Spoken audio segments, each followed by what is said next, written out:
My biggest concern about coming was the fact that I was going to have to make cards. I was scared to death about making cards. I didn't think that I was going to be able to make them. I don't really like writing. And then, so I was worried, like, how am I going to be creative in making a card? That's one thing I kind of learned as I got here. It's not really that big a deal. But I thought that was going to be, like, the hardest challenge of the job. I thought, and I knew it was a big deal, but I really wasn't thinking it was that big of a deal, I guess you could say. I respected it, and I knew it was going to be like something you needed to respect, but it was kind of another way, well, this is going to be an easy, breezy, nothing going on job. Yeah. I remember the first day I got here, we were all over there in the old sanctuary, and we were sitting there, and Brother Tony and Brother Eddie and you were all in there, and y'all were talking about moving chairs to the new building over here. Like Brother Tony said, okay, I need a head count of how many chairs are up here, and just like that, everyone was gone, and I was still standing there. And I was thinking, okay, what do I need to do? So I just followed people, and everybody's just 1, 2, 3, 4, 5, 5, 5, 1, 2, 3, 4, 5, 5, 5. They're just counting, and like y'all were just wide open. I'm still just like, my goodness. So I guess one thing that shocked me is just how fast paced it is, and just how much you gotta. You gotta go. But it's the fact that everyone here goes above and beyond what they're supposed to do. Kind of like Brother Eddie. He's supposed to be just singing and maybe Golden Agers, but he was helping with the youth group, and he built something for the youth group for during 168. He built that tunnel. People just, everybody just cares about everything, and that's what I love about it. And that's something that I didn't know. I thought I thought you were just strictly youth, and that's all you do. And Miss Christie was strictly just working with the secretary job, and that's all she did. But she helped me make bookmarks. And that was real cool. And Miss Jan's helped me out a lot, and just showing me things, where everything's at. And Brother Eddie's helped a ton. And then Brother Tony, he'll, no matter how fast, or if that little red truck's out there, you're not really going to be able to catch him. But when it's there, if you can just kind of get in there real quick, he'll stop whatever he's doing, no matter what, whatever he's got going on. He'll just stop. He'll talk to you.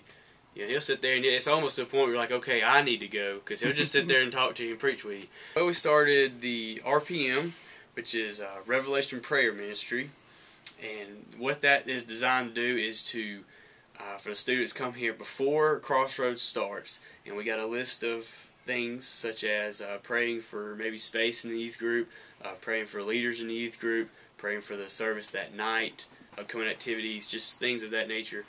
And what that's designed to do is for the students to come in and just sit down and just pray about it, and just pray for everything, and just get that settled, and kind of get the heart right before they come into the message. And then a target team was started. That starts on Sunday nights, and it kind of goes into, that was the whole thing about making them cards. I was scared to death and ended up making a ministry out of it.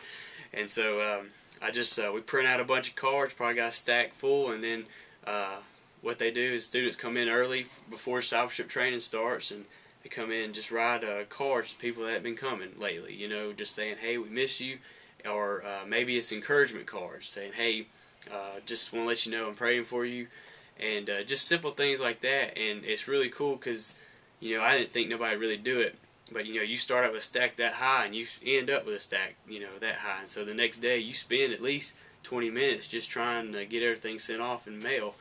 And so that's been really cool. And then also we started the visitor center, and that was kind of a little thing that I stole from. Seeing what other people were doing. But we got a girl that sits there, and so when a visitor comes up, they see that visitor center there, they go straight to it, and fill out a card, fill out information about who they are, and then also, like the next day, we have letters that we send them and just say, hey, welcome to West End. This is something else that we do if you're not, if you don't go to church or anything. And so those are kind of 3 things that's kind of been going on. What I want to see grow from that, I just want to see it just keep going. Maybe next year's intern, maybe keep it going. Maybe next year's intern can expand on it. Maybe God put something on his heart that I didn't even think about. And he could say, maybe we could do something else with this and expand it more. That'd be awesome. And so I would just like to see it keep going and keep growing. When I go to Crossroads, when you go to most youth groups, I think the cool thing is who's most popular, who is who's the football person, who's the cheerleader, who's the big wig. But the one thing I do see at Crossroads is it's not really popular to be popular in school. Like, it's more, whoever's on fire for God, that's the popular thing to do. That's in Crossroads, and it's kind of weird, and I know it shouldn't be that weird, but people that are on fire for God are the ones that people look up to in this youth group. It's not the popular people. The ones that are striving, they're wanting to do stuff, they're hungry, they're wanting to feed, and I see ones that are just kind of taking it all in, just kind of see, like, okay, this is what Crossroads is all about. And it's kind of young, they're the younger ones growing up, and I also see a lot of leadership. I think when I started, there really wasn't a lot of leadership, and there's a lot of people that, a lot of leaders in this youth group that's come together and say, hey, we want to do this. And it's so cool to see a visitor come in and see one of the youth jump up and say, hey, you come with me, you're sitting with me, and we're going to hang out tonight. And I think that's really cool. And it's not anything that I've done. And it's not anything I've said, well, I've done this, I've done this. It's not anything I've done. It's something that this awesome youth group's done. They've just allowed me just to kind of play a little part in it. I think I've grown closer to God. I don't think I know I have through this, because not many jobs allow you to take a quiet time, right before you get started. So that was one thing that's really helped me a lot, and it's helped me dig in the Word a little bit. And also, if I got a question, I can come to you. I can go downstairs to Brother Tony. I didn't even go to Brother Eddie if I had a question with anything in the Bible. And so it wasn't like I would have to sit there and ponder on it a little bit and not know the answer. I had the answers, and so really grew a lot. It's spiritually, I think me and guys grew a lot closer through the summer. So I've kind of got a new appreciation for West End. I love West End. I love it to death, and I do anything for it. But this was all before I started interning. So I had this whole thing about how I loved, West End. It was an awesome church, but to actually be on the inside and see everything that happens, and see how, from people having to clean. It takes almost a week to clean the sanctuary, for people, coming in here and cleaning this youth room. It's not just, it's just automatically clean every day. I just assume that. I don't know why, but there's guys in here that are sweating. They're coming in here and they're cleaning, they're wiping the tables, taking your trash out, and then just how long it takes to just, you have to, and every Wednesday there has to be a Bible study. There has to be something. There has to be music. And then on Sunday mornings, it's kind of like you live your week from Monday to Wednesday and then Thursday to Sunday, because, it takes that long to get that Sunday morning service going. Doing it all for God.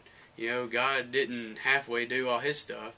And so, if that's kind of the thing here is, like, we just try to do it perfect, and so and I know it's funny, thinking, well, just pick a font, just pick a color, just pick a picture, pick a verse. It's simple, but it's really, you really want it to be perfect, because you want students, when they come in here, you want students to care, you want students to love it, and you want them to think, man, this is something I really want to be a part of. And so I guess that's kind of the whole thing behind being just trying to strive for excellence. I won't be here every day like I was, but I will definitely continue to be here. I'm not going to be like the people that write on the wall and say, hey, here's my number, call me, and never show up. That's it. It's over. There's a good tear. I'm gonna get out of here.